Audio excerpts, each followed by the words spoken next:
اور ابھی اہم خبر سے آپ کو آگاہ کرتے ہیں کہ سپریم کورٹ نے نیب ترمیم کیس کا محفوظ فیصلہ سنا دیا ہے۔ سپریم کورٹ نے نیب ترمیم بحال کر دی ہیں۔ چیف جسٹس قاضی فائز عیسیٰ نے فیصلہ سنایا ہے۔ سپریم کورٹ نے وفاقی حکومت کی اپیل منظور کر لی ہے۔ 5 رکنی لارجر بینچ کا محفوظ فیصلہ جاری۔ نیب ترمیم کالعدم قرار دینے کا 3 رکنی بینچ کا فیصلہ معطل کر دیا گیا ہے۔ 5 رکنی لارجر بینچ نے 6 جون 2024 کو فیصلہ محفوظ کیا تھا۔ آپ کو اہم خبر سے آگاہ کر رہے ہیں کہ سپریم کورٹ نے نیب ترمیم کیس کا محفوظ فیصلہ سنا دیا ہے۔ سپریم کورٹ نے نیب ترمیم بحال کر دی ہیں۔ چیف جسٹس قاضی فائز عیسیٰ نے فیصلہ سنا دیا ہے۔ سپریم کورٹ نے وفاقی حکومت کی اپیلیں منظور کر لی ہیں، جبکہ 5 رکنی لارجر بینچ کا محفوظ فیصلہ جاری کر دیا گیا ہے۔ نیب ترمیم کالعدم قرار دینے کا 3 رکنی بینچ کا فیصلہ معطل کر دیا گیا ہے۔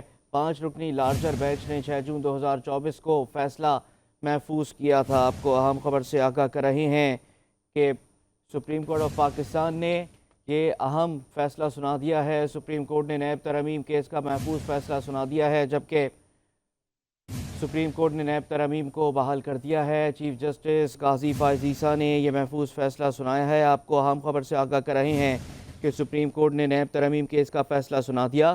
سپریم کورٹ کو قانون سازی کو ہر ممکن صورت میں برقرار رکھنا چاہیے۔ سپریم کورٹ کا فیصلہ جاری کر دیا گیا۔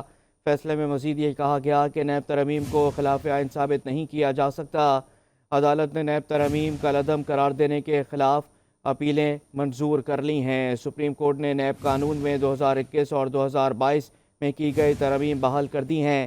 وفاقی حکومت، ظہیر صدیقی اور زاہد عمران کی انٹرا کورٹ اپیلیں منظور کر لی گئی ہیں۔ جسٹس اطہر من اللہ نے فیصلے میں اضافی نوٹ بھی لکھا۔ سپریم کورٹ نے 3 رکنی بینچ کا فیصلہ کالعدم قرار دے دیا ہے، جبکہ جسٹس اطہر من اللہ نے نجی فریقین کی اپیلیں منظور کر لی ہیں۔ جسٹس حسن اظہر رضوی نے بھی اضافی نوٹ لکھا اور جسٹس حسن اظہر رضوی کا فیصلے سے اتفاق لیکن وجوہات سے اختلاف بھی سامنے آیا ہے۔